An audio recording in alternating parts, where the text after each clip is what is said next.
Back in high school, my friends and I had a hangout spot like no other. It was this baseball field behind the abandoned grade school.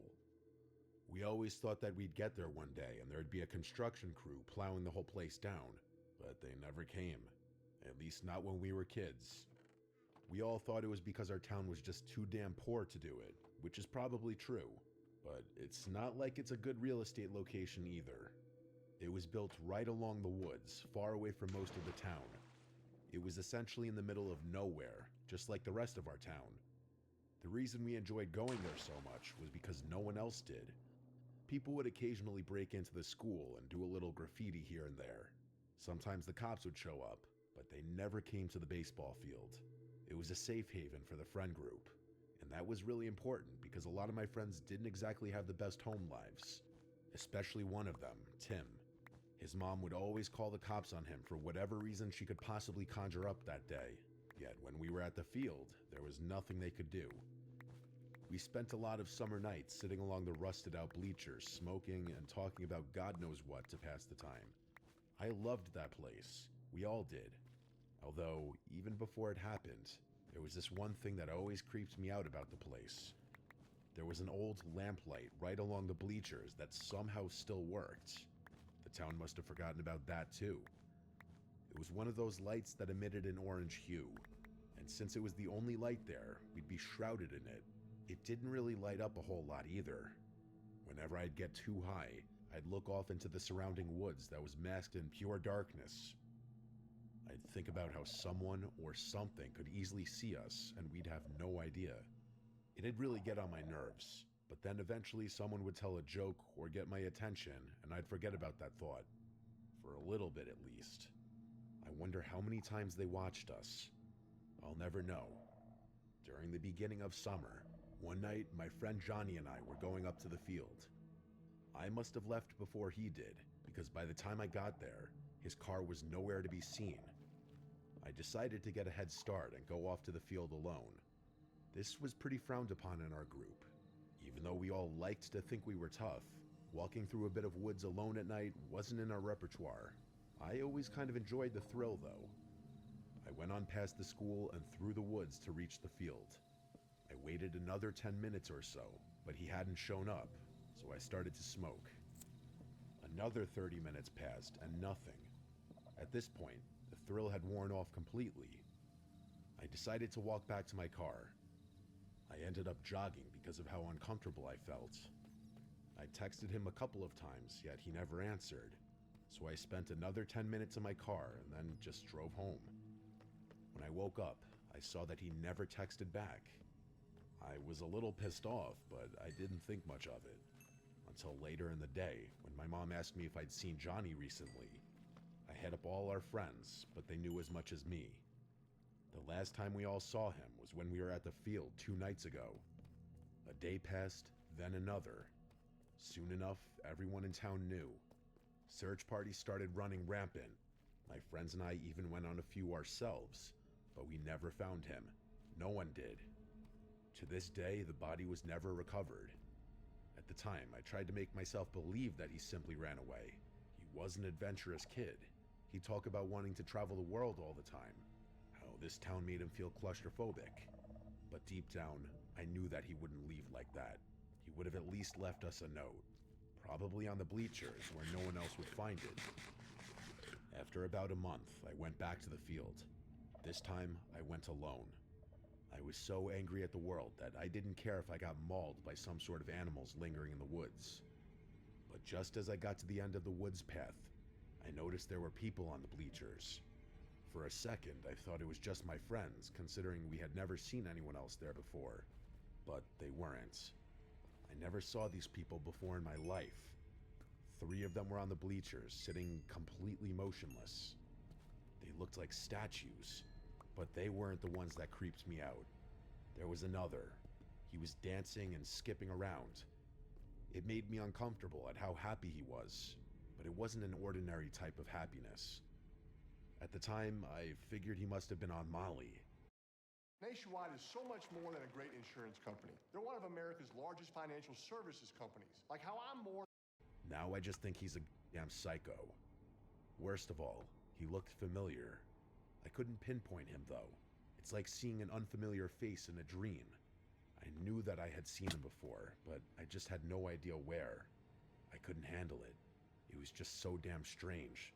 So I tried to get out of there as quietly and quickly as I could. Luckily, they didn't follow. At least, I don't think they did. When I got back to my car, my first thought was to hightail it out of there, but I didn't follow that instinct. Instead, I drove around the school lot. In the back corner of the parking lot, I saw a car. I knew the model. It was the same one Johnny drove, but as I spotted it, the lights turned on. I abruptly reversed and got the hell out of there. As summer went on, I couldn't get them out of my head. I told all of my friends about it, and they agreed it was weird, but they didn't think much of it. I even stopped going to the field because of them. On a late July day, I was feeling pretty nostalgic and sad thinking about Johnny. I decided to look at the yearbook to catch up on some memories. That's when I found him. One of the janitors was in the background of a sports picture. As soon as I turned the page, I knew it was him. Same face and hair. It was the dancing man. It had to be. I couldn't believe it. I told all my friends about it, but they didn't know what to do. Eventually, I went to the cops. I'm pretty sure they thought I was crazy, but they still did do a background check on the guy. At least that's what they told me. They couldn't find a thing. Even his social security card didn't lead anywhere. I attempted to do some research myself, but I couldn't find a thing. The man was a damn ghost. Near the end of the summer, I went back to the field with a few of my friends. I couldn't get the feeling that I was being watched out of my head. Every time I looked into the abyss of the woods, I felt afraid. I longed for the feeling that I once had there, but I knew it wasn't coming back. This place was no longer a home to me. When I left that night, I never came back. Near the end of the summer, I was at a Dunkin' Donuts.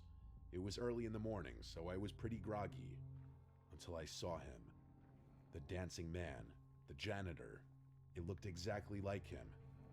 At first, I thought my mind was just playing tricks on me, but the longer I looked, the more convinced I became. Then he saw me and smiled. He hurried out of the store, and I followed him, but one of his buddies was parked curbside at the exit. He rushed in there and sped away before I could get to him, but what I saw horrified me more than anything else. The license plate of the car they were driving was the same as Johnny's. I knew it because he had a unique plate, 4PAC207. It was the same car I had seen a month before. Then it clicked. That was Johnny's car. They got a paint job, so I didn't notice back then, but I should have. I still beat myself up because of it. I never saw him again, or the car. Nowadays, it's all just a memory, one that I wish I could forget. Rest in peace, Johnny.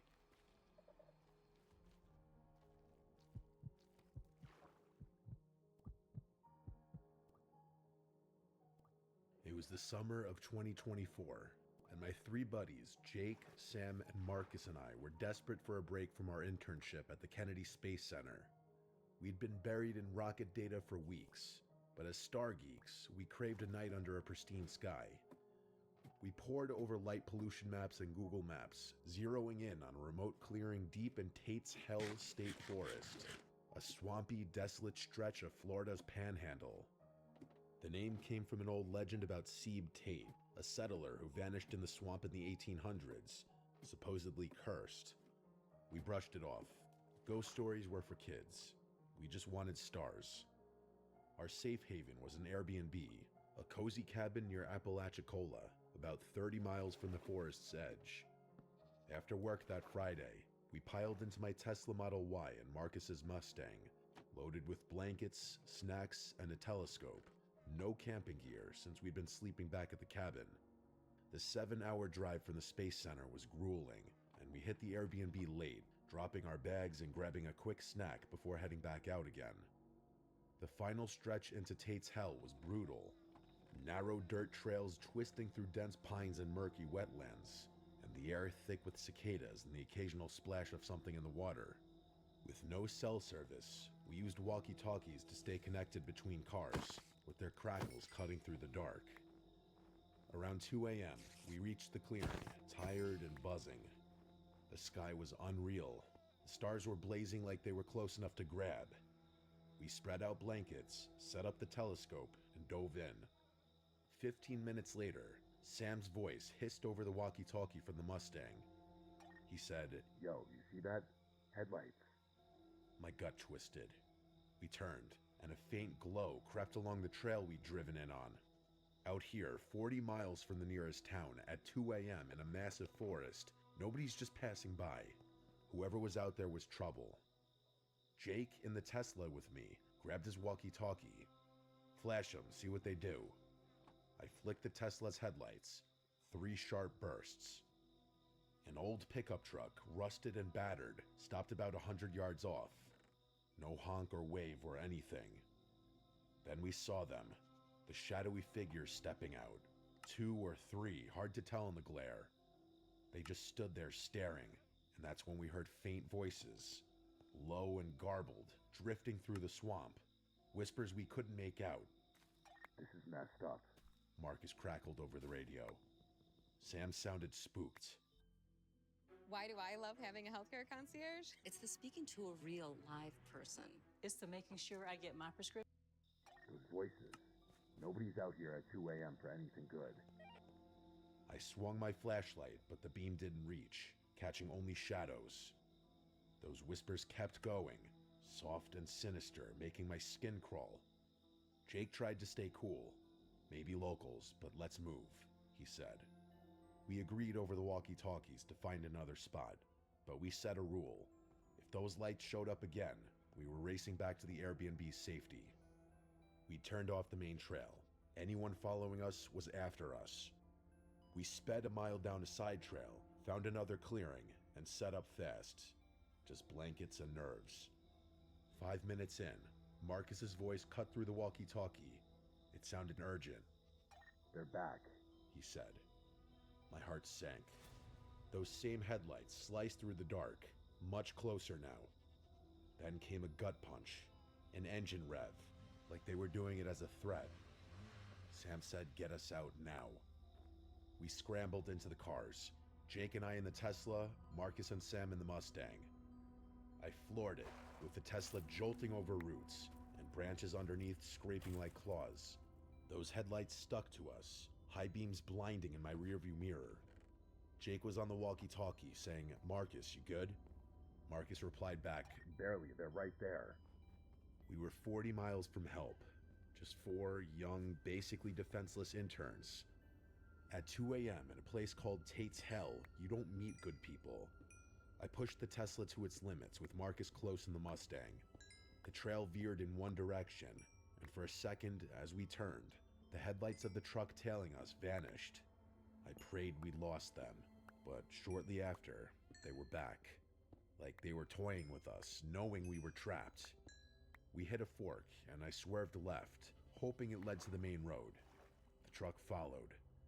Finally, after much more panic and stress, the dirt turned to pavement, and a faded highway sign appeared ahead.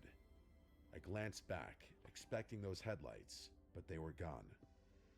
Marcus's Mustang pulled up beside us, and we stopped on the shoulder, panting, just staring into the dark. All we heard in the forest now was just crickets and the crackle of our walkie-talkies. The drive back to the Airbnb was dead silent. We stumbled into the cabin, locking the door, but even that safe haven felt unsafe after what we'd faced. Who were they? We considered some possibilities, like poachers or druggies running something shady, or something tied to those voices in the old tales of Tate's Hell. At 2 a.m. in a place like that, nobody's out for a good time. The way they watched us, the way they chased us without even rushing, it wasn't a prank. It felt like they wanted us to be afraid. We never went back. We don't talk about it. Not at the Space Center, not anywhere. But when I'm driving those lonely Florida roads at night, I think just a little part of me has permanently become more hyper-aware.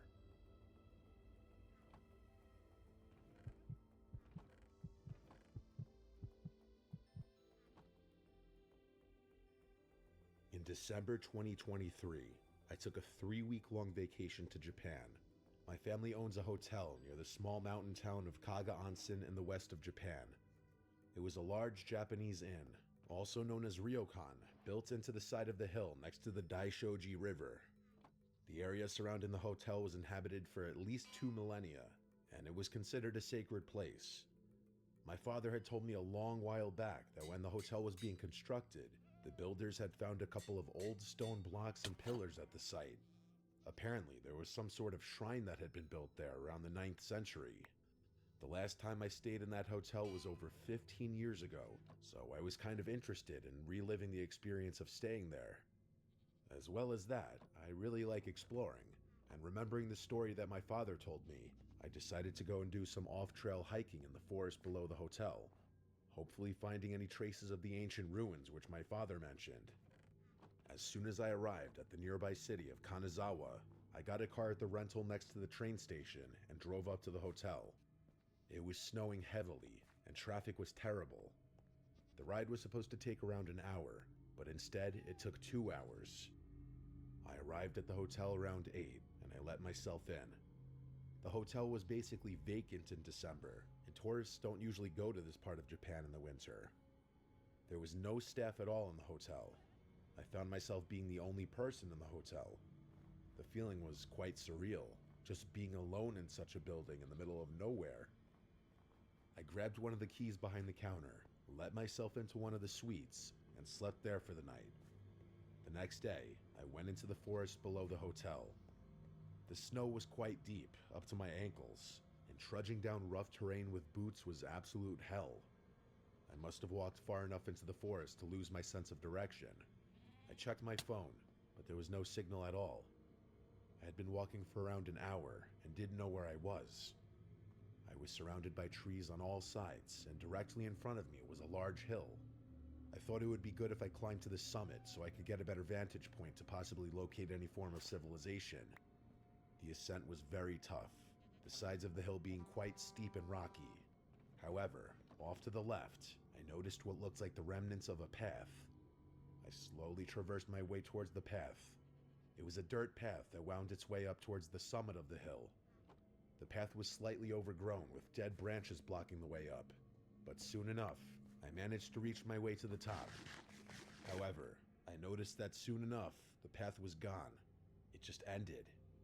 I looked around the hill and noticed a small cavity in the hillside above the path, hidden in the vegetation, maybe 5 meters away from the path. I climbed up and found myself standing in front of the entrance to a small cave. A bit of mud had washed into the cave, but the opening was large enough for me to fit my body through. I had a small flashlight on me, and I shone it into the opening. I could see a small alcove in front of me, with another small opening to the left. As I entered the cave, a certain smell hit me. I don't know how to explain it, but the best way to describe it is that it smelled like an animal at the zoo. The alcove in front of me was bare, except for a large rectangular block of stone placed right in the middle. As I walked deeper into the cave, I found myself in a large stone chamber. There were 2 other side tunnels that ran from this chamber, but I didn't explore them. There was yet another rectangular stone block, but this time it was on the far side of the chamber and looked to be hollow. I got up close to the block, and to my utter shock, there looked to be human bones inside the block. Surrounding the bones was a long piece of steel and a bunch of old bronze coins, the ones with a square hole in the center. I just stood there in a mix of utter shock and disbelief. I reached down and picked up one of the coins. I don't know why I did it, just instinct, I guess.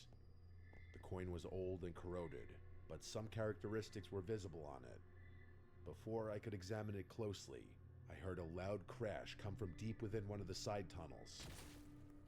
I quickly pointed my flashlight towards the origin of the sound. The animalistic scent got stronger, making the air feel toxic. I, for some reason, grabbed the long piece of steel resting amongst the bones and held it in front of me with one hand as a weapon. The light of my flashlight made it easier for me to see that the long piece of steel looked to be the remnants of a long blade. I started backing away towards the entrance. The smell was different this time. I could smell smoke under that overwhelming stench.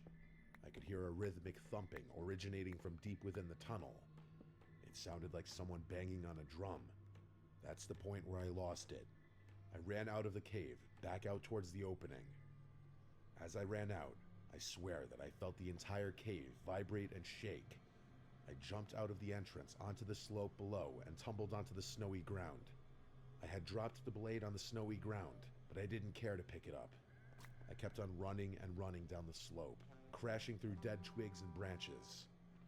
I ran and ran until I heard the sound of a car driving past in the distance. I soon found myself on the side of the road. I let out a sigh of relief as I collapsed by the side of the road. I managed to flag down a passing car. The driver was first reluctant to let me in, but after seeing how distressed I was, he did. Through some conversation with the driver, I found out that I was quite far from the hotel, around 4 miles. Soon enough, I arrived back at the hotel. I went back to my room, packed up everything, and got in my car. I didn't feel safe being the only person in the hotel. I drove back to Kanazawa, where I stayed for the night. This story has a follow-up, though. When the hotel was up and running in February, I got a text from my father. He told me that someone had broken into the hotel through one of the first-floor windows. Surprisingly, nothing was damaged or stolen, except for the front door of my room, which was smashed wide open with some sort of blunt metal objects. I don't know if this is connected to my experience, but I am definitely not going to be staying at that hotel, ever.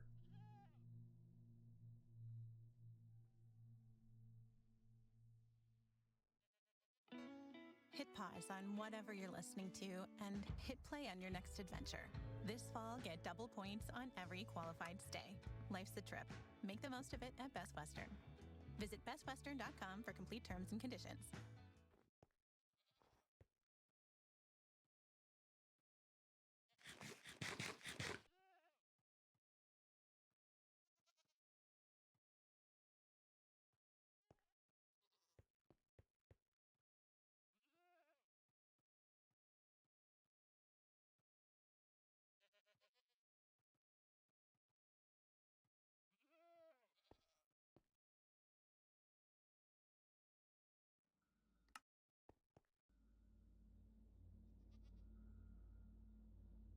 I worked at Walmart 6 years ago when I was in college. My college schedule was terrible, having classes scattered throughout the day, so finding a job with hours I could consistently work was hard. The Walmart by my campus was open 24 hours and was hiring for the overnight cashier position. Overnight was the only time I knew I could always work and not have to worry about missing class. I took the interview and the job, and for a while it was going well. It was surprisingly busy throughout the night, but it made time go by faster.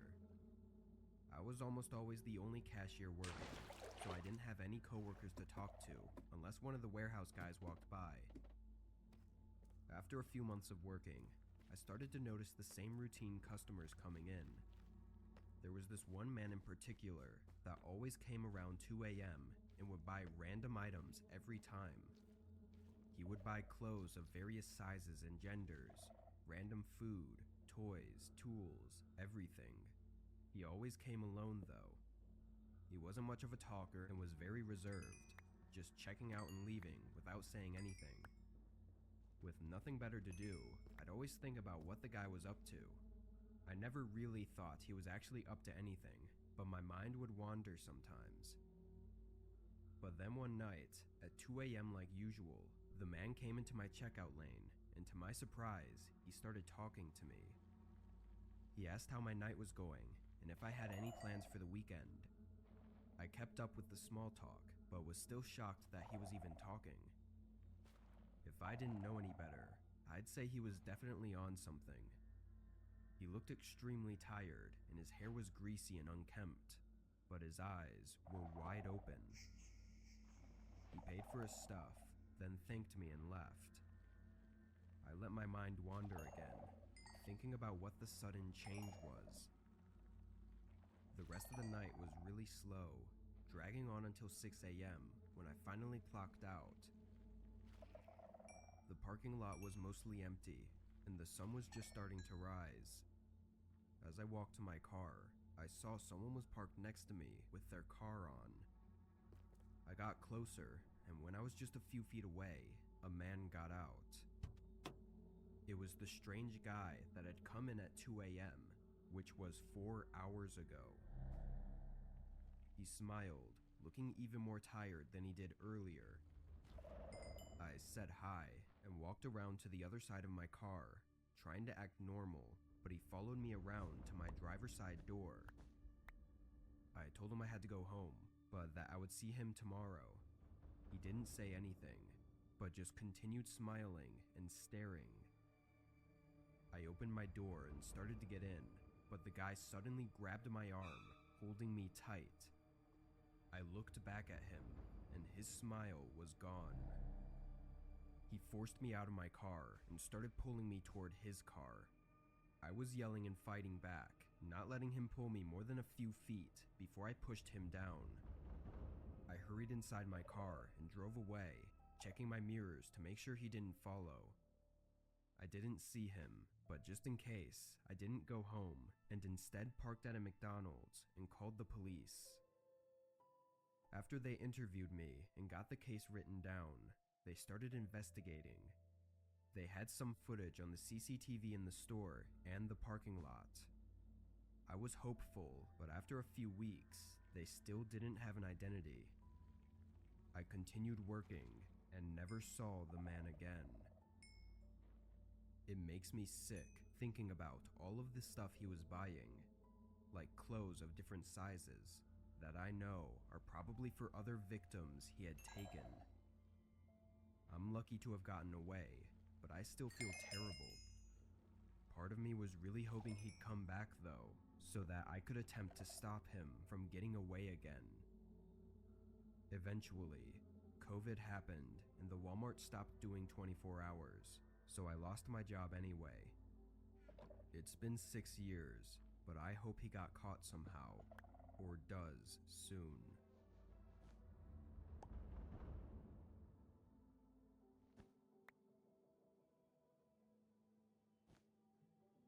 Walmart was never my first choice as a place to work, given the low quality rep it has, but I applied for the job 2 years ago and took it for one reason.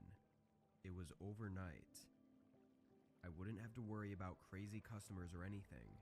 I just had to stock the shelves during the store's closed hours. This happened just a week or two after I started working there. I got some training from the manager for the first couple days, then I started working alone like everyone else. The store was huge, so we had a lot of ground to cover every night, but the work itself was simple. We'd each have a long cart full of boxes to stock for each aisle, and we'd get as much done as we could before our shift was over. On Monday night, I got to the store and clocked in at 11 p.m. I talked to the manager, then got my assigned aisles for the night and got to work. I was a pretty shy person, not great at making friends unless they talked to me first, so I always kept conversations to a minimum and focused on work, especially since I was new. As I was searching for the correct spot for one of the boxes in the aisle, a man came up behind me and tapped me on the shoulder. It startled me, but he politely asked where the bathroom was. I told him and he walked away. I thought he was just another new employee, since they'd been hiring a lot recently. I mean, the store was closed anyway, so what else was I supposed to think? I carried on, finishing in the aisle and moving to the next, until the man came back. He stood at the end of the aisle I was in, and did an awkward wave. He looked to be nervous, or uneasy about something. I asked if he needed something. Yeah, can you help me? He stuttered. Sure. I said, following him. I had no idea what he needed, but thinking he was a new employee, I thought he must have made some sort of mistake and didn't want to tell the manager in fear of getting in trouble. We passed an aisle with another worker in it, and he gave me a funny look. Just as I was starting to question things, the man stopped. We were at the front of the store by the front service desk. It's right here. If you could just reach it for me. He said, stepping aside and pointing at the other side of the counter. I walked in front of him and leaned over the counter, looking for what he was pointing at. But then I felt a sudden dull object being pressed into my back. The man grabbed me aggressively and held me down, telling me to be quiet. I realized the object was likely the barrel of a gun, and my whole body went numb with fear. Open it, he said in a hushed voice, referring to the cash register at the front desk. I told him I was just an overnight stalker and didn't have access to that stuff, but he didn't believe me. He got more aggressive each time he asked me, before another employee walked by. The man yelled at him to open the register, but the employee looked just as scared as me. I told him I could call the manager to come up and open it for him, begging him not to do anything else. He agreed, and I picked up the store phone to call, but the other employee made a sudden run for it, which must have caught the man off guard. He shoved me against the counter, knocking the wind out of me, then ran across the store. I stayed there and managed to call 911. Luckily, everyone was okay, and the man actually didn't chase the other employee, but just left the store instead. Everything was caught on store cameras too, showing him hide just before closing, and even got a pretty good face shot. He was later identified and arrested, where they found that he was actually using a fake gun that he'd spray painted all black. I still work at Walmart today, and have gotten a lot closer with some of my coworkers, but I still find myself staying alert sometimes, nervous that someone else could be lurking around in the huge store without me knowing.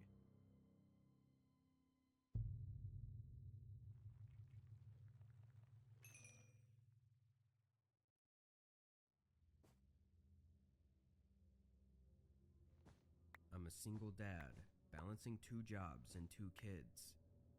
Things got a little easier when my eldest son got old enough to watch after my youngest, but working all day makes everything a pain. Anyway. Think Verizon's best 5G network is expensive? Think again. This season, bring in your AT&T or T-Mobile bill to a Verizon store for a... I got home from my second shift around 10, but tomorrow I had another full day of work, and I knew I didn't have anything for them to eat while I was gone. So, I had to make a quick trip to Walmart. They were the only store around that was open until 11. I got there just before 10:30. I hated to be that customer that walked in right before closing, but I didn't have much of a choice. I went straight over to the grocery section and looked around for some frozen meals for the kids, but after a minute, I realized there was someone watching me. It was this creepy-looking man standing on the other side of the aisle. Every time I'd look at him, he would look away, playing dumb, but it was super obvious he was staring at me. I grabbed a couple boxes and went down to the next aisle, but the man followed. I looked back at him and watched as he pretended to look around, occasionally checking if I was still looking at him. He seemed to be in his late 40s, but it was hard to tell because he was wearing a heavy jacket and a hat. You good? I said, hoping he'd get the hint to leave me alone.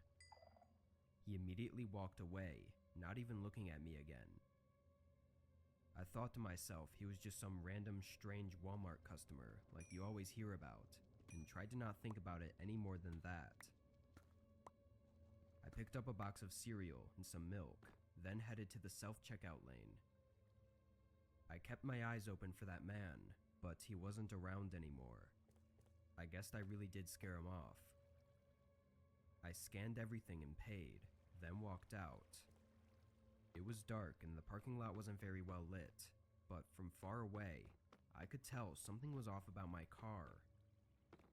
Walking up to it, there were scratches and dents all over it, and 2 of the windows were shattered. I was in shock. Then I heard footsteps coming up quickly behind me. I turned, seeing 2 men rushing at me, one holding some sort of metal pipe in his hand. I tried getting my keys out and getting in my car, but I realized I was taking too long and took off running instead. I ran straight back to the store, but I heard their footsteps stop after a short chase. I watched by the front entrance as they beat in my car some more, then got in a nearby truck and drove away. I of course called 911, and they helped me with my car and giving me a ride home, but nothing could be done about it at first. A month later, though, the same thing happened to someone else at a different Walmart a few miles away. The man who got attacked was armed and managed to detain one of them, and this eventually led to both men being arrested. One of them I recognized as the man I'd seen looking at me in the store, but I don't know about the other one. Neither gave any reasons worth noting as to why they did it.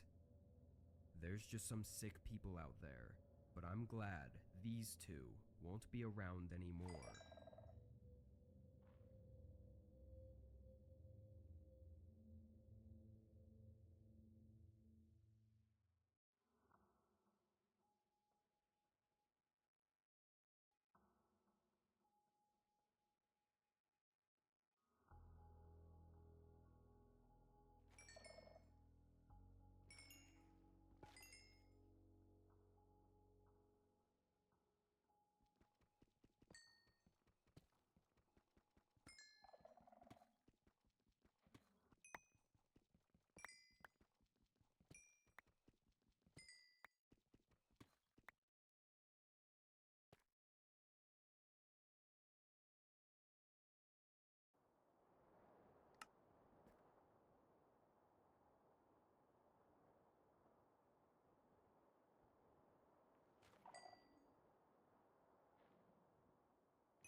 It was early December.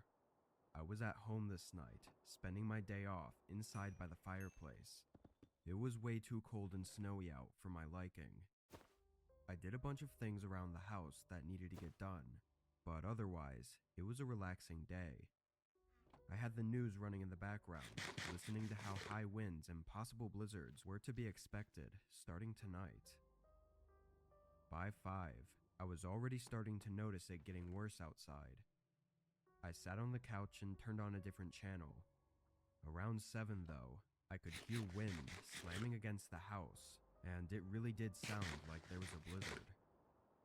I got up and went to the window facing the backyard to see how it looked outside. At first, all I saw was snow rushing to the ground, with almost no visibility. But then I saw something else. A figure walking through my backyard. My backyard was pretty big and didn't have a fence, so it wouldn't have been that unexpected if it weren't for the blizzard going on outside. Whoever was out there was just walking at a regular pace, going toward the end of my yard, before the snow and darkness took over any sight I had of them. I stayed by the window for a minute, trying to catch one more look and figure out what they were doing, but I didn't see anything. I was honestly scared for them, but also couldn't see why they'd be out there at all. The end of my yard that they were walking to led to a road, but it wouldn't get them anywhere for miles, which was not doable on foot. I went back to the TV, but I still couldn't help thinking about it. And only 5 minutes later, there was a knock at the door. I went over and cracked it open. It was a man in a heavy winter jacket. His nose was bright red, and his face was pale white, like he'd been out in the cold for a while. I couldn't know if this was the same person I'd seen in my backyard, but my immediate guess was that it was. How can I help you? I asked. The man let out a humble smile and spoke through shaking teeth that he was waiting for a ride to pick him up, and asked if he could stay in my house for a few minutes to shelter from the cold just until the ride got here. I took a moment to respond because I actually considered it, given the state of the weather. It's easy to say that under no circumstance would you let a random man inside your house, but when they're practically freezing to death on your doorstep and asking for your help, the answer on what to do isn't as black and white. I told him he could wait on my porch, which had an overhang that blocked the snow, and offered to give him an old jacket of mine if he needed it. The man didn't look too happy, but just nodded and went off to the side and sat on the chair I had out there. I closed and locked the door, then went upstairs to grab my old jacket. It was way too big for me and was in horrible condition, but obviously that shouldn't matter in this kind of scenario. I picked it up and walked downstairs, about to unlock the door and open it, but something stopped me just a moment before. I don't know what it was, but it made me hesitate. I leaned over and looked through the peephole. The man was now standing right up against the door with his hand on the handle, like he was preparing to push it open as soon as I unlocked it. I felt my heart rate increasing as I took a couple steps back and quietly pulled my phone out to dial 911. As I whispered into the phone, I just stared at the door with wide eyes, knowing what was waiting for me on the other side. Once the police said they were on their way, I slowly crept over and looked out again. The man wasn't there, not on my porch or anywhere in my front yard. He was just gone, like he knew that I had called the police. Nothing else was found that night, and no signs of him ever showed up again. What he would have done if I had opened the door, I can't be sure of, but hopefully he never comes back.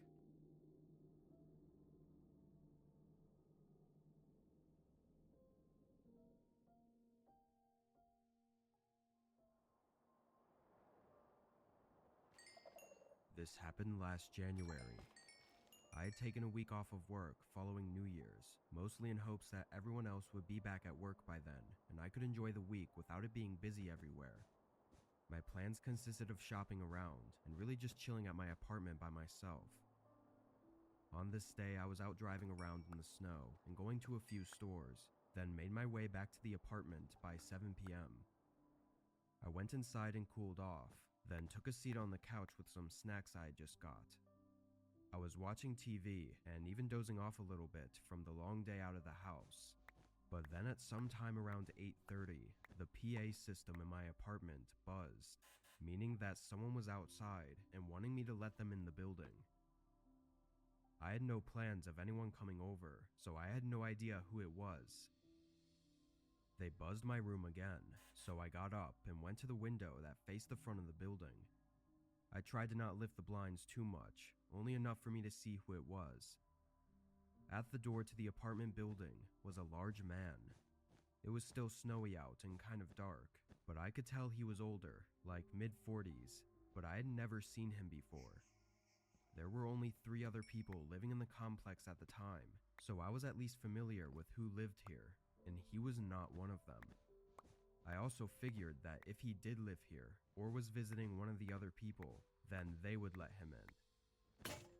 I walked over to the PA system and muted it, then got back to the couch and continued watching TV. I really didn't put any more thought into it, and even dozed off several times in the next hour. Eventually, I shut off the TV and went to bed. By then, it had to be around 10. I fell asleep just about as soon as I laid down. A few hours into the night, my eyes shot open to a thud from just outside my room. It was extremely loud, but having just woken up to it, I didn't know what it was or exactly where it came from. My heart was racing as I stared across the room at my door, listening for anything else. It was very quiet now, almost like nothing even happened. I got out of bed and slowly moved toward the door, then leaned my ear against it to listen to the other side. It was still quiet, nothing more than the walls creaking from the building. I turned the handle and looked out into the living room, not seeing anything out of the ordinary.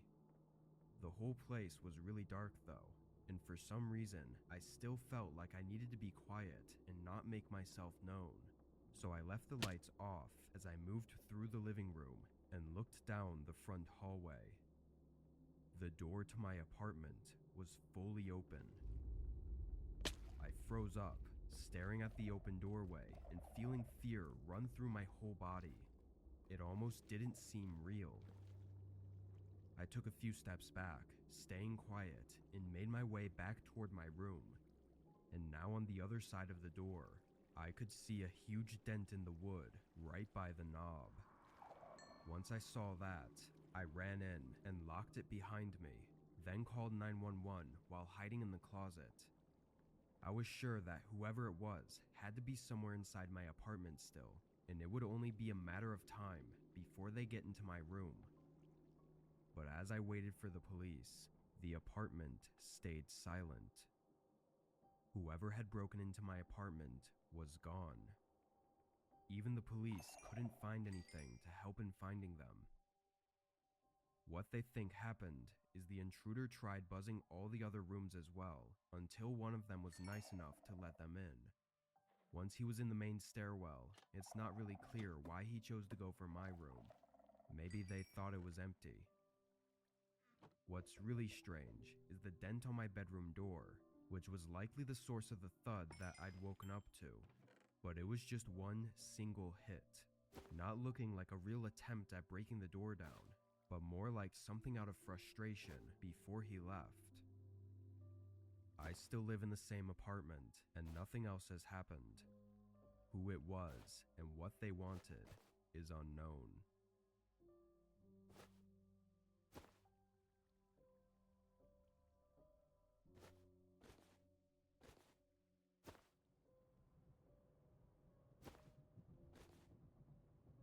I was visiting my family for the holidays last year.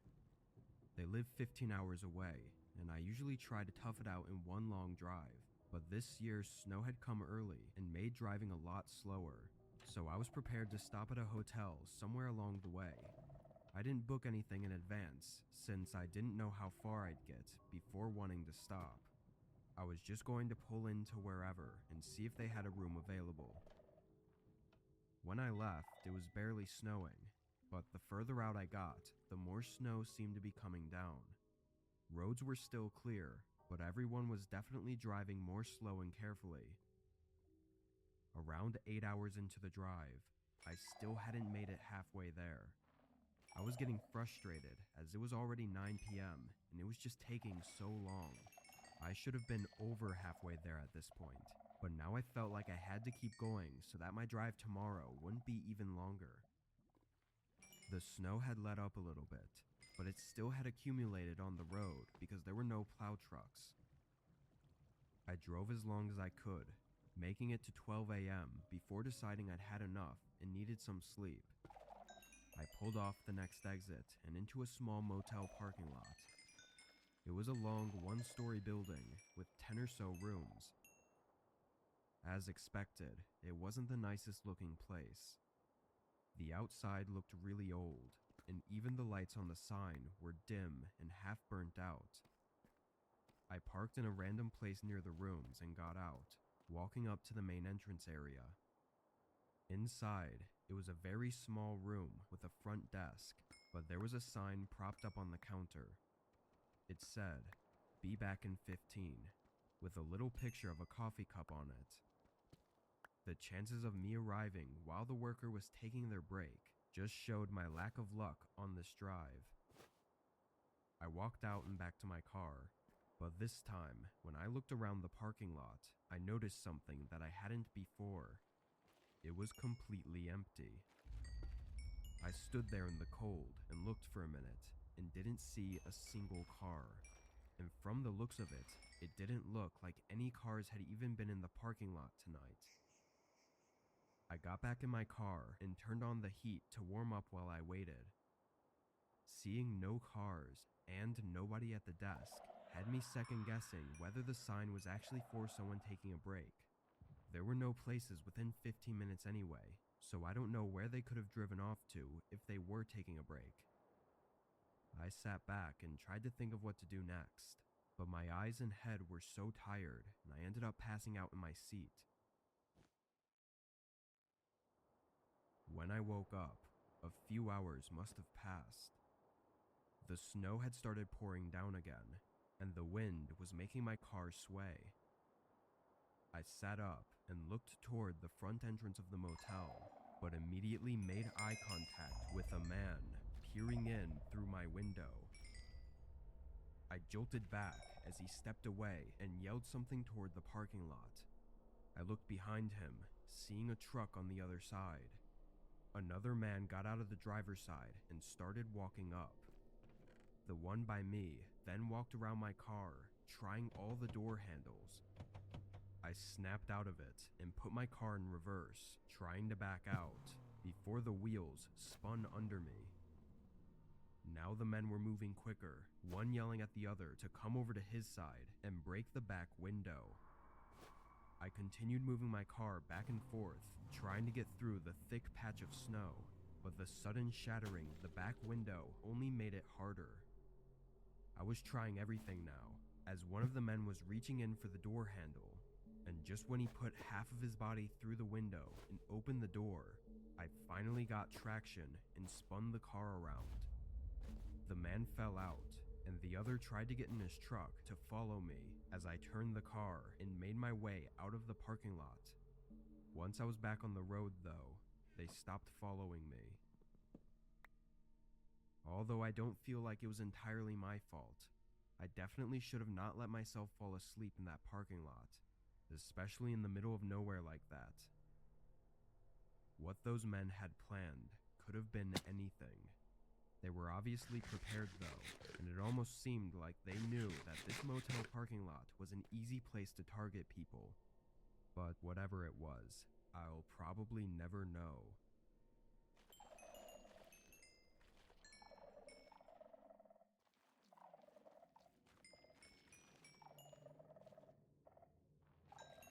I worked at a retail store in my 20s as an overnight lead.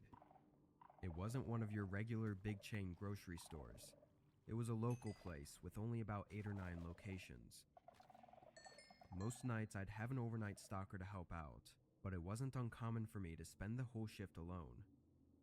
Again, not the biggest store, so it really wasn't a very intense working environment. A lot of the time I'd find myself working slow, just so I wouldn't run out of things to do. This was one of those nights where I was alone and working at a steady pace. At the beginning of my shift, I loaded up some boxes and moved into the aisles to start stocking. It doesn't take much mental effort, so my mind was elsewhere and just thinking about random things, not really paying any attention. I went through about 3 aisles until a knock at the front entrance made me jump.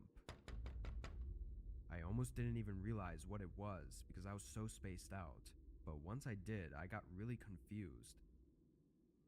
I heard them knock again, loud enough to echo through the store. I walked down to the end of the aisle and looked through the large front windows, seeing a man in a hood standing at the doors. I went up to the other side. "We're closed. Won't be open until 8 a.m. I said through the glass. The man looked at me, but didn't say anything. I pointed at the sign on the door. "We're closed. Sorry." I repeated. The man continued to look at me for a few seconds, then turned and walked away. I watched him walk until I couldn't see him anymore, but it didn't look like he had parked anywhere. The whole thing was odd to say the least, but I figured he was just at the wrong place or something. I went back to what I was doing, stocking up the shelves and eventually forgetting about the man. By 2 a.m., I'd gotten through half of the aisles and was ready to take my lunch break. I left the boxes where they were and went to the break room on the other end of the building. I was in there for probably a good half hour before I tossed the rest of my lunch and went back to work. I walked through the store and to the end of the aisle I was working on, but just as I looked up, there was a man walking past the other end. He looked like he was just walking across the store, not having noticed me. I froze in place, feeling that instant rush of fear. Now listening intently, I could hear the man's footsteps move toward the side of the building I'd just come from, so I moved into the aisle and hid behind the shelves. The footsteps sounded like they went toward the break room, but just before I left the aisle to try and run and get help, I heard the man rushing out of the room. The footsteps were now sprinting through the store, getting closer and closer. I ran for the other end of the aisle, looking back and seeing the man turn in and start running at me. I ran for the front door, getting my keys out and trying to unlock it with shaky hands.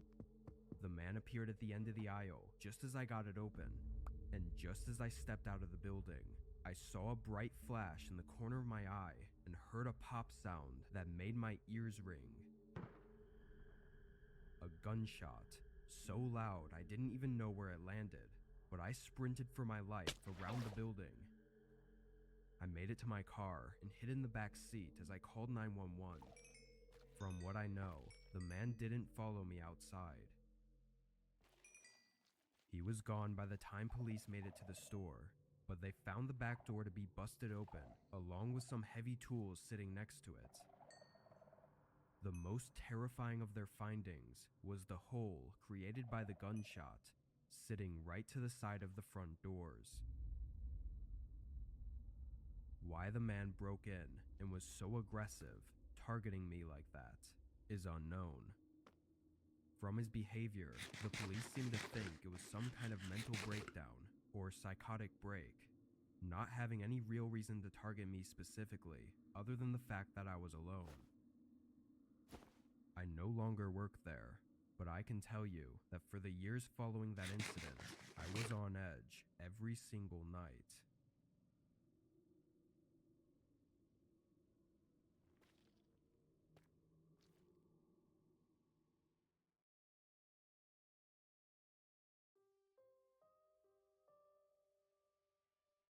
It was a snowy night when I pulled into the parking lot of my gas station. I worked the overnight 11 to 7 shift and had been at the job for several months before this. I really didn't like this job, but finding somewhere else to work was really difficult, and due to how some things were in other aspects of my life, night shifts were the best for my personal schedule. Still though, I went in tired every night and struggled to get through every shift. I parked in front of the building beside the only other car in the parking lot, which was my coworker's. Then I went inside and relieved him of his shift. He left a couple minutes later, and then it was just me for the rest of the night. My manager had a paper on the desk with some things to get done, but from reading it over, it wasn't all that much. My guess was that it would take no more than an hour total to complete all the tasks. So I tried to put it off as long as possible to save me from falling asleep once I started getting really tired. But as I sat there behind the desk, and somewhere around 12 a.m., a car pulled into the station. I glanced out the window, seeing an old SUV parked by one of the pumps. Of course, with it snowing outside, most people were not driving around, but getting a customer every once in a while was normal. I went back to my phone and scrolled through some videos, not paying much attention for probably 10 minutes, until I looked back outside and saw the SUV was still there by the pump. The headlights were off and the doors were closed, looking like they should be pumping gas, but it'd been so long. I stood up and got closer to the window, looking down both sides of the building, but nobody was anywhere outside. If they had been in their car for the past 10 minutes with it off, they'd have to be freezing. It was snowy, windy, and cold, so I honestly got a little nervous for them. I paid more attention for the next few minutes, waiting to see any movement through the dark windows, or for someone to get back inside their car, but there was nothing. It was like the car was just abandoned right next to the pump. After some thought, I put on my jacket and went outside. Immediately, I knew I was right. It was way too cold for anyone to be in there with the car off, or for anyone to even be outside for more than a few minutes. I rushed over to the car and looked around, then put my face close to the window and tried to look inside. Hello? Anyone in there? Just checking to see if you're okay. I called out, but from what I could see, there wasn't anyone inside.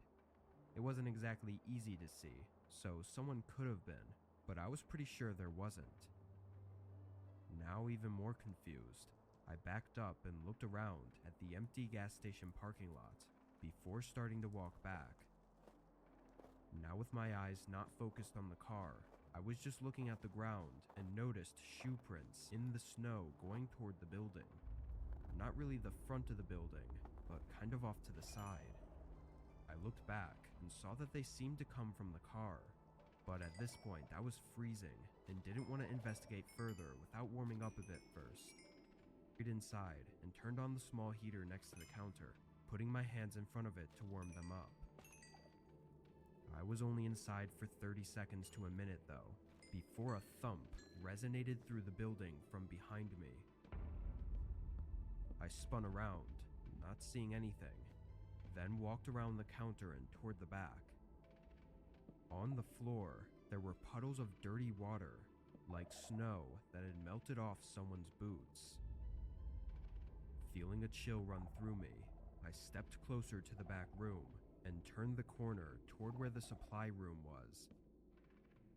Standing in the dark behind one of the shelves, I could see the outline of a figure.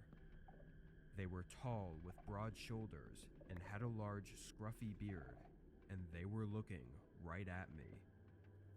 My heart stopped for a moment, but after the initial shock, my reaction was to just walk back to the counter.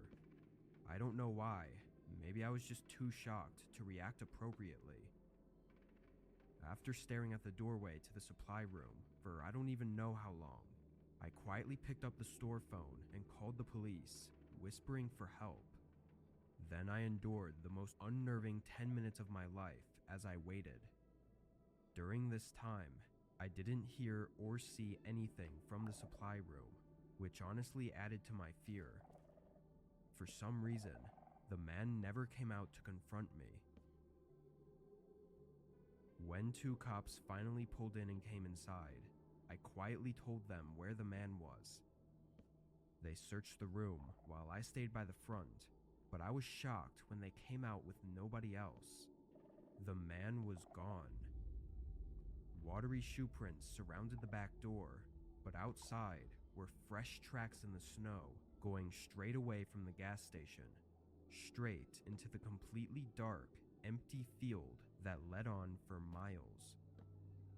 Obviously, nobody could search that at night, but even when they did in the following days, they didn't find anything. I mean, the field was huge. He could have gone anywhere, but it was so cold and windy that night that I was almost sure that they'd find a body.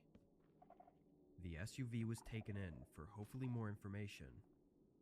I don't know how or why, but for some reason they couldn't find any history of ownership, so that left us with just what we know from that night. And we are still left with just that. Who the man was and what he was doing remains unsolved, and where he is now is just as much of a question.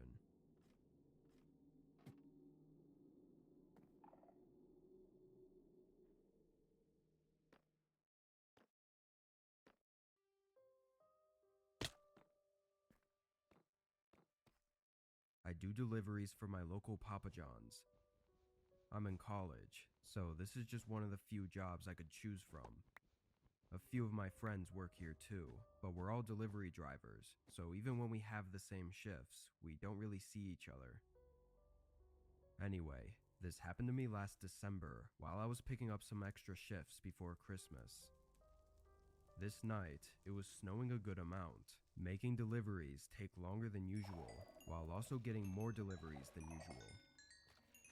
I was never too stressed about work, though having to go non-stop for hours on end was definitely not as enjoyable. At 9:30, I grabbed my next set of orders to deliver and got in my car to get the directions up. I had 2 orders, and the houses were just 5 minutes from each other, but they were both pretty far from the shop. They were 15 minutes away, which was more like 25 minutes in this weather. The first part of the drive was normal, but then it began taking me toward the less visited part of town. The houses here were older, and most of the shops in the area had closed. Nobody ever came around here unless they lived here, because it was so old and just wasn't up to today's standards. After 20 minutes of driving, I pulled into one of the neighborhoods and drove down the road toward the first house. The road was very bare, no cars parked on the side, and most of the houses kind of looked empty. Once I got to the first address, I parked on the road and walked up to the front door. A kind old man answered the door and paid for the pizza. Then I went back and set the directions for the next house. It was in the same neighborhood, but I realized as I drove that it was taking me deeper into the neighborhood, to the point where there were less houses and more space between them. By the time I got to the address, I couldn't see any other houses around. It was just trees surrounding the area. Again, I parked on the street and walked up to the front door. I knocked and waited patiently on the porch. It was pretty cold out though, and the snow making my clothes soaked wasn't helping. Finally, after a minute, the door opened. It was a middle-aged woman who looked like she'd just woken up. Her hair was messy, and she had tired, emotionless eyes.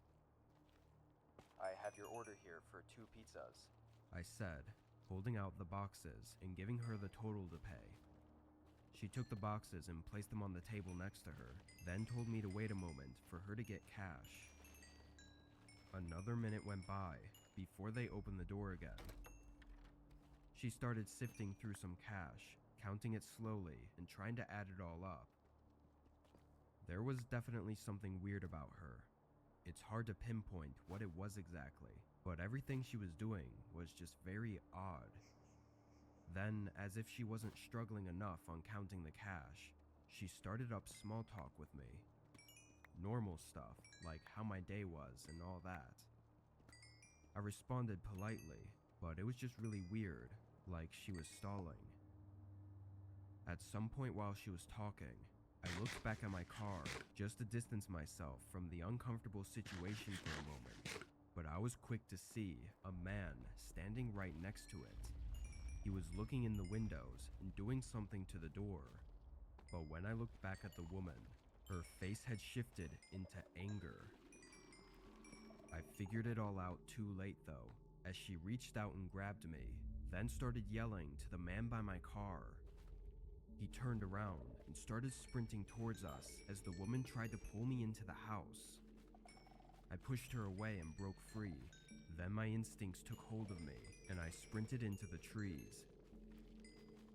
I could hear the man's heavy footsteps crunching in the snow behind me all the way through the forest, until finally they started to fade away. After 2 minutes of sprinting, I stopped to catch my breath. Luckily, the moon was lighting up the forest enough for me to navigate through it and back to one of the streets in the neighborhood.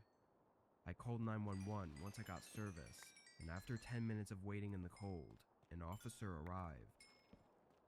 Another patrol car went to the house, finding the man outside in the act of trying to break into my car.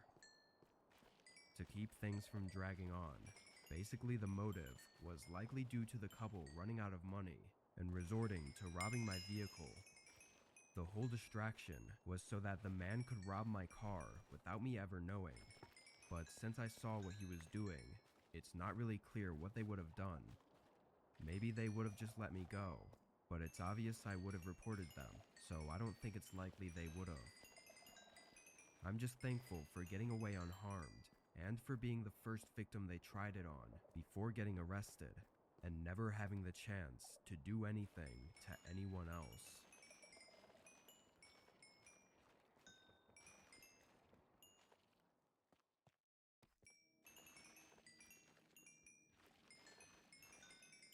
This was just last winter, in early February. I was driving to my next DoorDash order. I was a bit tired, as I'd been driving for the last 4 hours, and it was almost 12 a.m. After this one, I was definitely calling it a night and heading home, as I was worried about getting sleepy on the road, especially with all the ice and snow. I was driving down a fairly empty road though. It was a side road that connected 2 of the main towns in our city, but there was a 5-mile stretch that had nothing. No buildings or houses or anywhere to stop. As I was driving down this section, I don't really know what happened, but I just got hit with a wave of tiredness that made me lose focus on the road for just a few seconds, but that was all it took, I guess. I hit a patch of ice and slid toward the side. and although I fully woke back up at this point, it was too far gone. I tried to steer back onto the road, but my car just slid straight off and into the small ditch between the road and the woods. It wasn't a bad crash at all, since the snow lightened the impact, but it still made me a little shaky, and I knew right away that it was going to be impossible to get out of this. My car was stuck on the incline of the ditch and in thick snow. I didn't even bother getting out to try and see how bad it was, though I did test my luck at trying to maneuver the car to get some traction, but if anything, I just made it worse. In the middle of trying to figure everything out, I noticed the car's headlights down the road. At first, I thought it was just a car passing by, but after a few seconds, it was clear that they weren't moving. Someone must have just been parked down the road with their headlights on, which I found to be a little unnerving at the coincidence of it being on this long, empty road. They weren't close enough to have stopped to try and help me, but they weren't far enough either to not see my headlights. I pulled out my phone and called my dad, knowing he'd still be awake and hoping he'd be able to help me. I'd never been in a situation like this, so I really didn't know what to do. He said he would call roadside assistance and then drive down to wait with me. I thanked him and felt relief knowing he would be down here in just a few minutes. I looked back out on the road, looking for the headlights from the car I'd just seen, but now they were gone. It was too dark to see anything that far without lights, so I didn't know if they'd driven away or were still there and had just turned off their lights. It started to creep me out the more I thought about it. I kept my eyes down the road, not looking away for more than a few seconds as I began getting paranoid. It was something about the silence as well that made it more uneasy, only hearing the wind outside my car and nothing else. Then, after 3 minutes of waiting, I saw a figure walking toward my car. He was down the road, coming from the direction where the headlights had been. I watched him as he slowly made his way through the snow, getting to just about 15 feet from the front of my car. Then he stopped. He stood there in the snow, facing me, but not moving. I couldn't see much of him as he had a hoodie covering his face, but the way he just stood there in my headlights started to terrify me. After a moment, I honked my horn softly a few times, just to let them know that I was in the car and that I could see them. They still didn't move or acknowledge me, but just as I was pulling out my phone to call my dad again, the man turned around and walked away, disappearing down the road. I still called my dad to let him know about this really strange person that was out here, and he said he was just a minute away. I stayed on the phone with him this time, and only 30 seconds later, I saw headlights turn on down the road and begin moving toward my car. Once they were right across the road, they parked and turned off their lights. I couldn't see over the ditch, but I heard a door open as I yelled through the phone what was going on. But then my dad's car pulled right in front of my view and screeched to a stop. I heard him yell at someone as they got back in their car and sped away.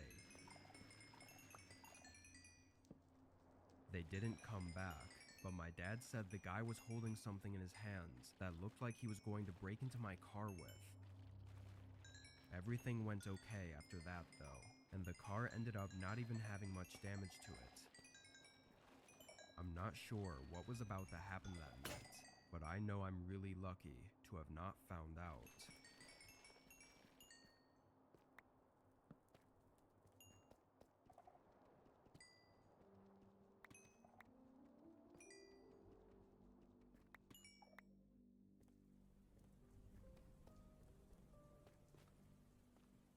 I work as a mechanic for a car shop in my town. It's a locally owned and run repair place that started up many years ago. The shop runs out of an old warehouse and has a bunch of broken down cars and pieces of cars sitting outside in what we refer to as the scrapyard. It's just the name we give it. Most of the scrapyard is just cars waiting for parts. Anyway, my job for the past 2 years has been to order and keep track of stock that goes in and out, and the best time to do this is when it isn't busy, so overnight. I guess I kind of doubled as a security guard too, because it wasn't uncommon for crazy people and teenagers to jump the fence and try to mess with or steal stuff from the scrapyard. On this night, I got into work at 8, talking to my boss for a bit before he left, and then it was just me in the warehouse. It was raining outside, so inside the building it was really noisy, but also calming in a way. I did my usual routine of going through the orders that the mechanics had sent in and checking what had been used during the day. There was nothing out of the ordinary, but 2 cars needed to order very specific parts, and for one of them, the mechanic didn't write down the model year, which sometimes can be really important. I got up from the desk and walked through the warehouse, looking for this gray Nissan Versa so I could confirm what part to get. But as I got to the end of the warehouse, I still didn't see it. I sighed, knowing it had to be in the scrapyard, which of course was on the one day that it was raining out. I went back to my desk, and after a brief coffee break, I grabbed my jacket and flashlight and went to the back door. The rain seemed to have picked up since I was last outside, but in the distance, I could see the car I was looking for hiding between a few other vehicles. I stepped out into the rain and started walking over, turning on my flashlight. As I got about to the center of the scrapyard, though, a sudden movement from something in front of me made me stop in my tracks. It was at the edge of the light, and I wasn't exactly paying attention, but it looked like a person moving from behind one of the cars. The rain covered up any sound I would have heard, though, so I just stood there and held my flashlight up, waiting for any more movement. Hello? I saw you already. Just get out of here. I yelled, hoping it was just some kid messing around. I took a few steps closer to where I'd seen them and yelled again for them to leave the property. I didn't see anything, so I moved closer and started to look around the whole area, but whoever was there must have left already. Honestly, I was relieved that I didn't have to call the cops or do anything drastic. I quickly walked over to the Nissan and got the model year, then jogged back to the warehouse and went inside. I took off my jacket and sat back at the desk, filling out the rest of the info and sending through the order. I was there for another half hour, filling out more of the order requests. Then I had to do the stock counting in the actual warehouse part of the building. By then it was probably 12:30 or 1 a.m. I walked along the shelves and checked what everyday products and parts had been used up. While making my way down the first set of shelves, a sudden thud rang through the warehouse, and then the lights went out. I stood with my eyes wide open, staring into the abyss of dark. I couldn't see anything, but between the sound of the rain hitting the roof, I could hear footsteps walking through the building. I stared in the direction of where the sound was coming from and could immediately tell that they were coming toward me. I didn't know what to do. At this point, I was sure that whoever was in here had shut off the power, but why they were here I didn't know, and without any light, I couldn't even run away. All I could do was listen to their footsteps grow louder as I stared into the pitch black, hoping they didn't know where I was. They were only about 10 feet away when I heard them stop. After a moment, I heard a box open and things being shifted around before the footsteps began going away. I was holding my breath the whole time, and after 30 seconds, it was completely silent. I waited for a few minutes before finally taking my phone out and calling 911, then using the flashlight on it to move toward the breaker room and flipping the power switch back on. Looking through the warehouse with the police, all that was left were the wet shoe prints going through the building and out the back door. It It seemed like the person that was out in the scrapyard had probably slipped in while I was outside and the door was still unlocked. Then they obviously stole a bunch of gear from our warehouse. Even though they likely didn't have the intent to hurt me, who knows what could have happened if they knew I was standing only a few feet from them. And without me ever getting a look at them, there's a chance that they came fully armed and willing to do anything.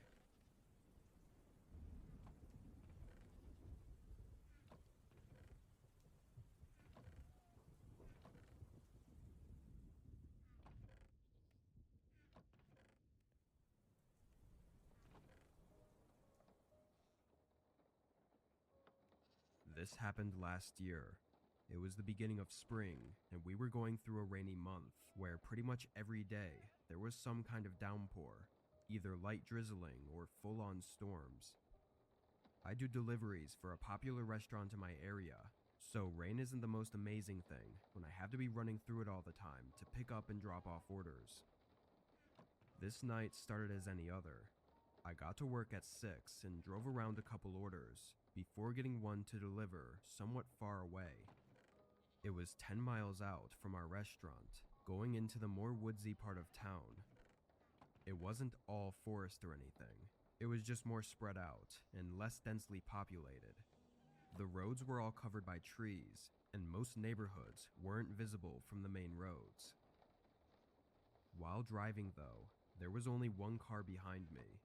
Not in a weird way, but that's just how empty the road was.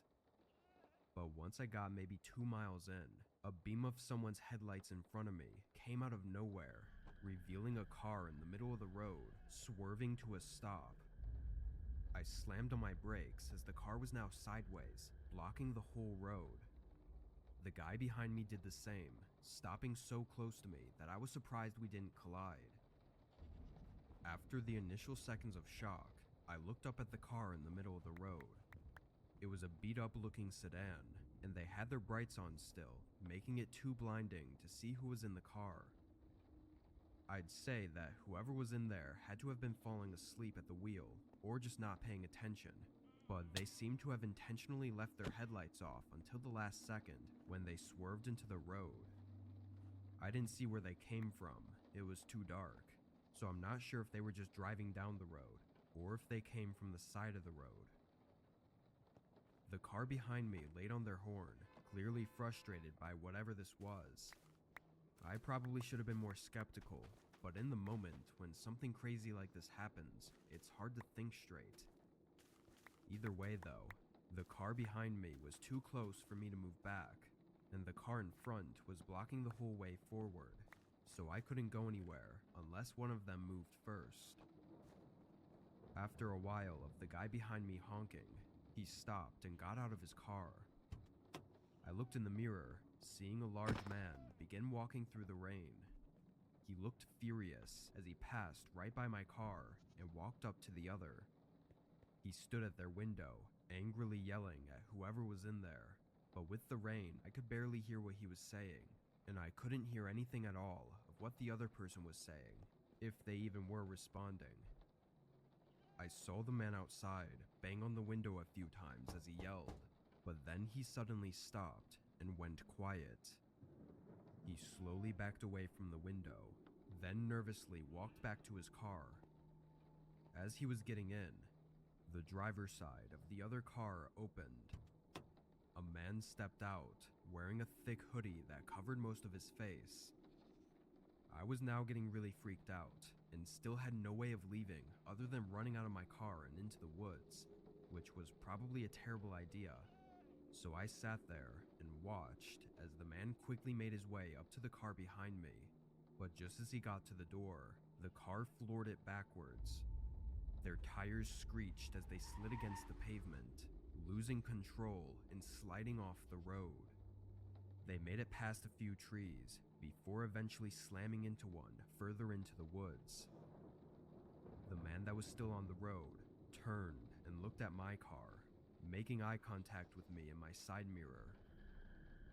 Horrified, I put my car in reverse and pressed on the gas, backing out past him, then turned around and sped off. I obviously called the police, but still had no idea what was really going on there. That night, an officer got to the scene about 15 minutes after I'd left, and the only thing there was the car wedged in the woods against a tree. The other car was gone, and neither of the men were there. I think we can all assume what probably happened without even having any reasoning to go off of. But there's still a million questions that need answers.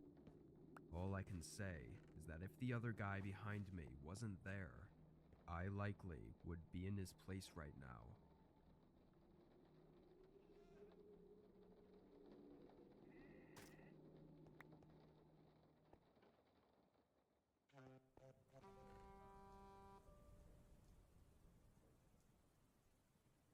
This only happened a few months ago.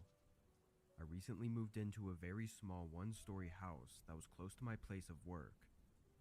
I used to have to drive almost an hour every day, so this move was really nice. The only thing was that I'd never really been anywhere in the area outside of where I worked, so it really was like moving to a completely different place. Anyway, this night I got off at 6 and drove straight home. I had to work again the next day, so I wasn't planning on doing much. Probably just chill and eat for a bit, then get in bed. I pulled into my garage and went inside, warming up some leftover pizza in the oven. But while it was heating up, there was a ring at my doorbell. It actually made me jump because I hadn't heard the doorbell before, but I had no idea who would be here either. I walked down to the front door and looked. It was a woman. She looked maybe 50 and had long gray hair. I opened the door. Hi, how can I help you? She smiled wide and said she'd noticed I'd moved in recently. We talked for a minute as she asked about where I came from, if I had a wife or kids, and all that random small talk. Then she said goodnight and walked off. I never really had the chance to ask her who she even was, but I assumed she was just some old lady that lived down the block. But something about her, though, just felt off. I don't know how else to describe it, but I wasn't sure if there was actually something off, or if it was just because she was old. I went back to the kitchen and got my pizza, then sat on the couch and started looking for a good video on YouTube to watch. I found some random commentary video to run as background noise while I ate, but only 10-ish minutes passed before I noticed a noise from outside. I paused the TV and listened, realizing it was an idle car engine, but it was really loud. I got up and looked out the front window. There was a car parked right in front of my house. It was running, but all of the headlights were off. I looked down both sides of the road, seeing the whole street was empty, with tons of other places to park, yet they had chosen right in front of my house. I watched the car for a couple minutes, but with no changes, I went back to the couch. A whole half hour went by, with the car's engine still being audible right outside the house, until it suddenly shut off. I paused the TV again and listened, not hearing anything else. After a minute, I got up and walked over to the window, looking out and seeing the car exactly how it was before, except it obviously wasn't running anymore. Again, nobody else was outside. It was just this one car. I shut the blinds just to make sure nobody was watching me for some reason. Then I went back to the couch and started cleaning up. But there was only a moment before a quiet thump sounded from the other side of the house.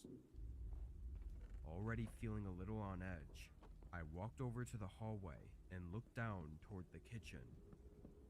For a split second, I saw the shadow of someone walking away from the back door, as if they'd noticed me and were trying to hide. Their footsteps quickly ran around the house, toward the front, and when I looked out the window, I saw a man getting inside the parked car, driving away immediately. The first thing I did was go to the back door and open it, trying to figure out why he was out there.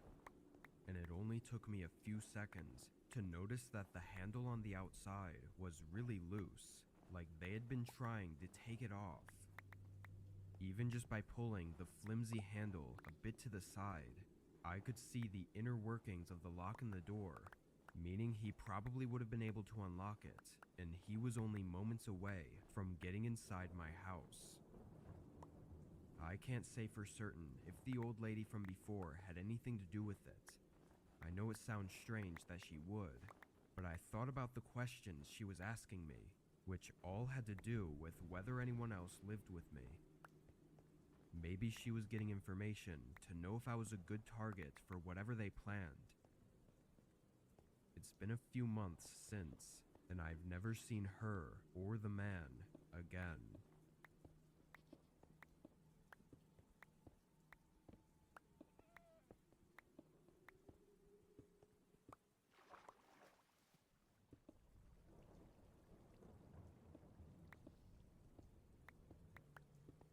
For the past decade, I've lived a quiet life in Utah. I own a small cabin in a town of people living the same life as me.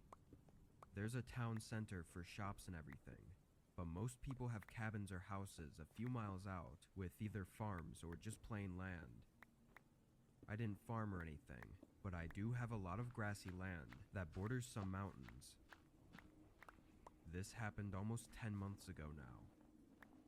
It was around 8 p.m. one night, and I was sitting outside by the fire pit on my laptop. I did this almost every night, except when it was snowing out. It was always a calming way to end the evening before going to bed, but this night was different.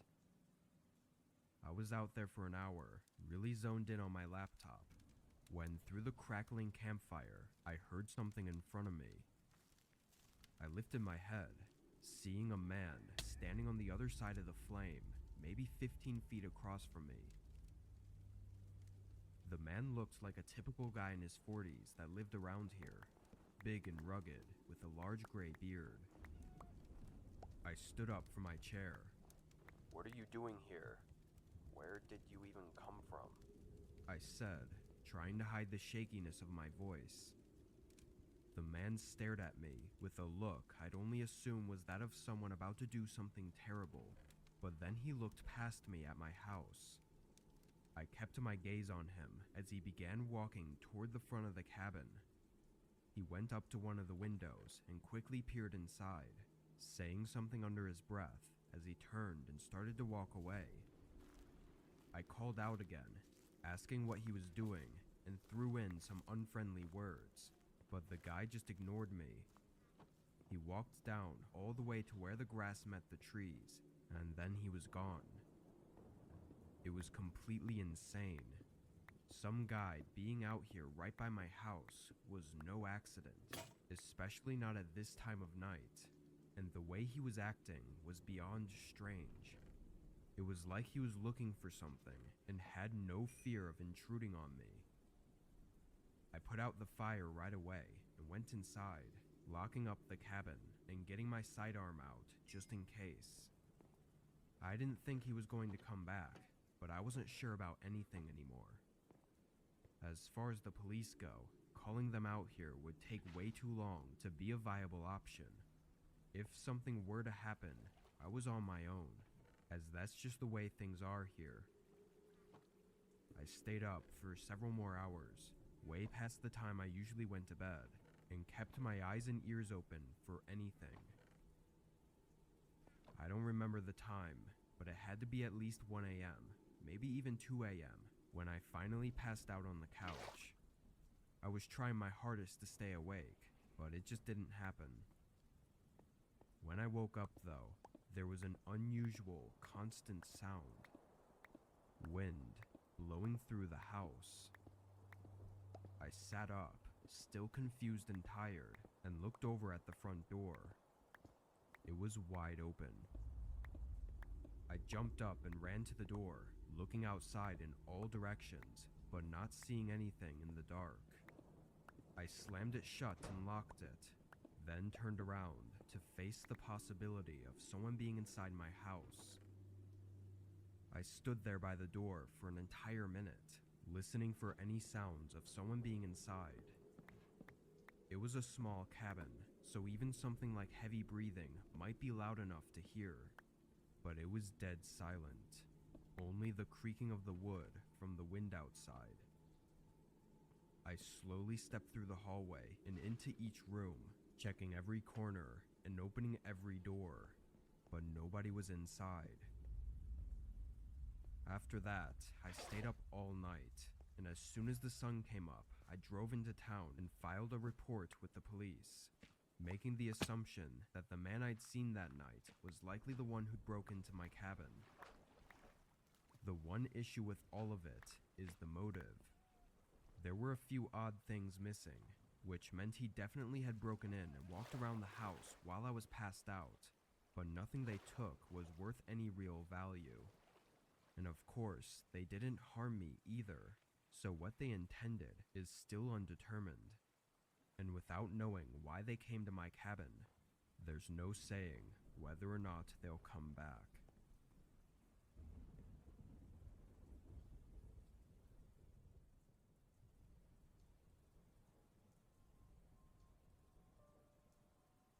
I was working late one night in my office, trying to finish writing a report that was due in a few days. I had some tea to help keep me energized and was trying to get it all done as fast as possible. Staying up late was a regular thing I had to do for work, and it's always been difficult for me to maintain focus once I start getting tired. Anyway, as I worked in my office, and somewhere around 11, there was a knock at the front door. I got up and looked down the hallway. I didn't know why anyone would be at my door at this time. I walked down to the other end of the house and looked out the peephole, but nobody was outside on my porch. I took a step back and thought that it may have not actually been the front door. I was so focused on work and was on the opposite side of the house, so when I heard the light knocking sound, I just assumed it was someone at the door. I didn't know what else it could have been, but I just went back to my office and started working again. Maybe I should have been more worried about what the knock was, but I was so tired and wanting to get my work done that it wasn't even on my mind after a few minutes. I stayed on the computer, typing away for the better part of an hour. Nothing else seemed to happen as far as the knocking went, but I was getting exponentially more tired by the minute.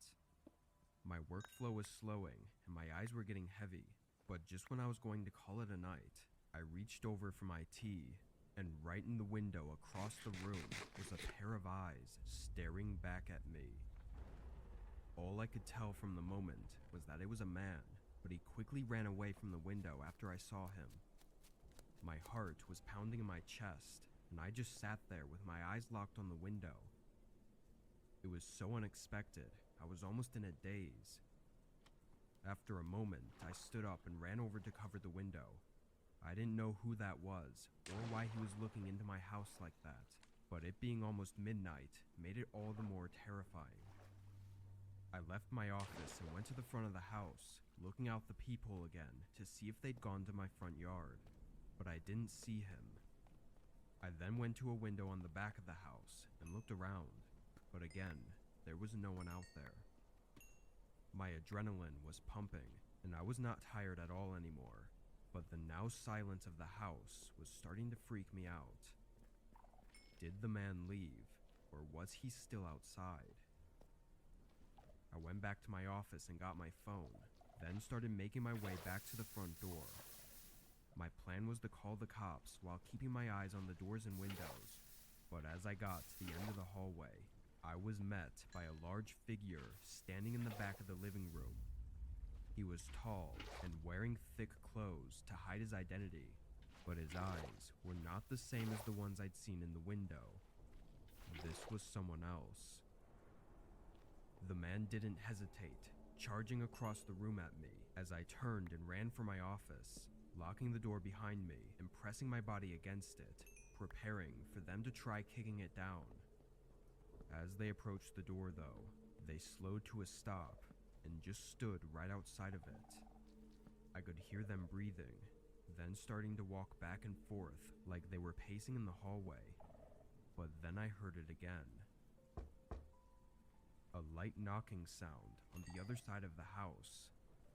The man outside the door started to walk down the hallway back toward the living room. Then it was silent, For a few minutes, as I stayed there against the door, there was absolutely nothing. I called the cops, whispering into my phone and begging them to come quickly. I waited for about 5 minutes before I heard the sirens approaching my house. As they unlocked my front door and came in, there were no altercations. I heard them walk through the house and finally up to my door, and they never saw either of the men. To this day, I still don't know how the one man got in, or what the two of them were trying to do. I think the knocking was their way of communicating from inside and outside the house, but then that makes me question what the first knock was that I heard. The whole situation freaks me out every time I think about it, wondering how long the one had been watching me for, and how long the other man had been inside my house. It could have ended up so much worse for me, so I know I got lucky, but it's hard not to think about the possibility of them coming back. And luck isn't what I want to rely on for my safety.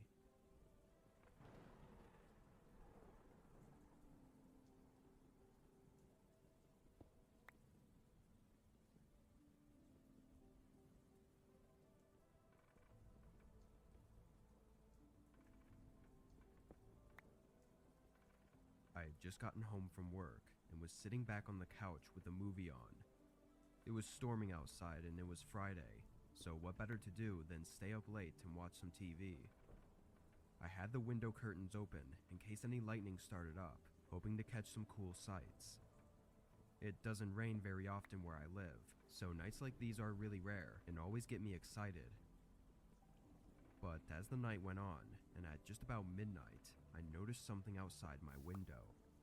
Across the street, there was a man walking down the sidewalk. He had no hood or coat on and was completely soaked, but he walked up to one of the houses and onto their porch. I couldn't see too much through the rain and dark, but it looked like he was waiting for them to answer the door. And after a minute, he walked down to the sidewalk again and continued further down the street. I couldn't see any further, but seeing that gave me an uneasy feeling. At this time of night and in this kind of weather, it just wasn't normal to be walking around and up to people's houses. I closed the curtains by the window, just so that if he did come to my house, then he wouldn't see me inside and expect me to answer the door. But only 15 minutes passed before there was a sound outside my house. Someone was walking up my driveway and up to my front door, but there was no knock or doorbell. I heard them moving around, walking across my porch and near one of the windows, then going back to the door. By now, I was really confused and wanted to look out the peephole, but was worried that they'd hear me. I waited, and after a minute, there were no more sounds. I quietly walked up to the door and looked.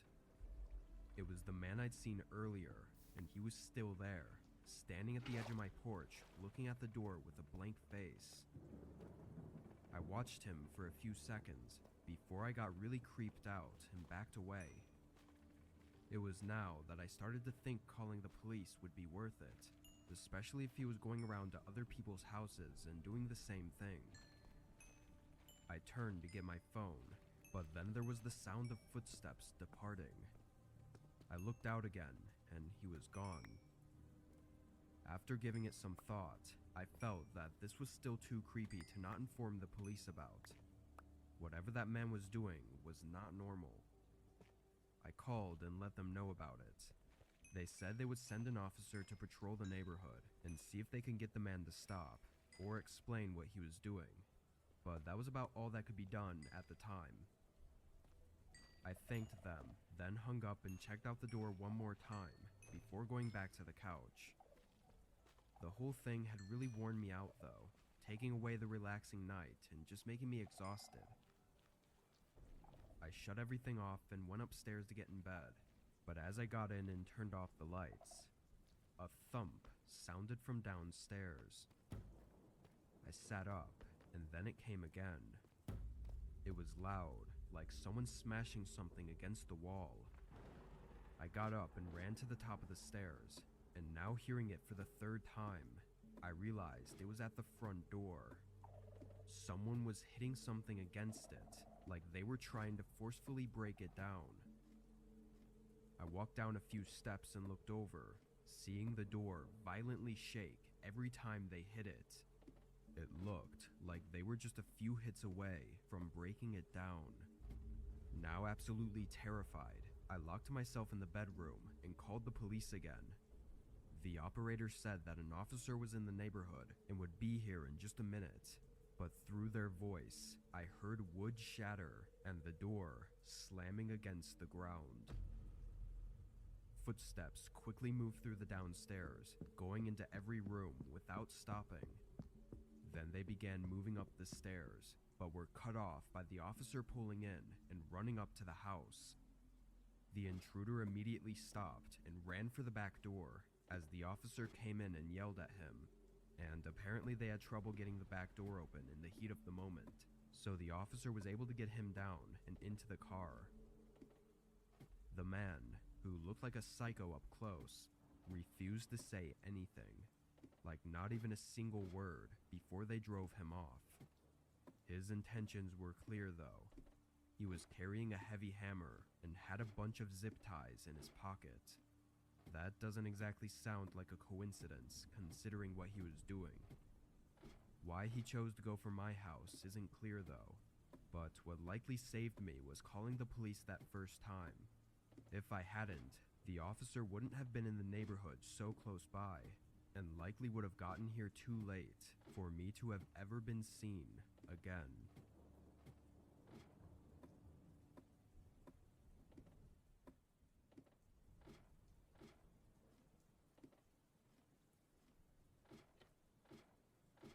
I work 4 days a week on 10 to 12 hour overnight shifts, which means I have to sleep during the day and be up at night at least 4 days a week. However, switching up my sleep schedule on my days off usually causes me to get much worse sleep and just feel tired, so I started sticking to the same schedule all week. I'd usually get in bed around noon and wake up at 8 p.m. It was hard to get used to, but I had to do it for work, and after a few months it wasn't too terrible. On one of my days off a few months ago, I got up at 9 p.m., having breakfast and doing some chores, then went out for a run just before midnight. This was a somewhat normal looking day off for me. Sometimes I would have my lazy days, but for the most part, I'd try to go for a run within the first few hours of my day. My house is right next to a forest preserve, so I take the same path every time. It's basically just a big loop inside the forest preserve, and I'll go around it as many times as I need before I feel like I'm done. I started going along this trail, looping around 2 full times before a man appeared on the path. When I first noticed him, he was too far down to see well, but it looked like he was just walking. As I started to get closer though, I realized he wasn't moving. He was wearing a dark sweatshirt and baggy pants, facing my direction as I approached him. When I passed by, he slowly moved his head to follow, like he was watching me. I looked back and saw him still standing there. It creeped me out and had me thinking for a couple minutes, but when I looped around again, he was gone. I don't know if maybe he took a shortcut through the woods. The exit was on the opposite side from where he was standing though, and he definitely didn't pass me on the path. Him having appeared and left in such a strange way gave me a bad feeling, causing me to cut the run short and head home. I left the forest and jogged through the street to my house. When I got inside, I chugged some water and sat down, only to be startled up by a sound right outside my front door. It was almost 1 a.m., so nobody should have been at my house. I walked up and looked through the peephole. A man was on my porch, and I recognized him from his dark sweatshirt as the same man from the forest preserve. I felt my stomach drop as I watched him just stand there. He didn't knock or ring the doorbell. I must have watched him for a whole minute, seeing the man do nothing more than glance around a few times. I started to get really creeped out, thinking about how he had to have followed me home and was clearly not behaving normally. I walked back to my kitchen and quietly dialed 911, telling them about a possible stalker that was outside my house. After reporting it, I went back to the door, and the man was still there. He stood in the same place, glancing around and never knocking or anything for the next 10 minutes. Even when the police car pulled up, he didn't run. He acted like nothing was wrong and gave no explanation for what he was doing at my house or why he followed me. Almost equally as terrifying, they couldn't actually hold the guy under arrest because he hadn't really done anything yet. It was clear his behavior was off and something was wrong with him, but it wasn't enough to do anything about it. I don't know why that guy followed me and creepily stood outside my house, but with him behaving the way he was, I wouldn't doubt it if he had something horrible in mind.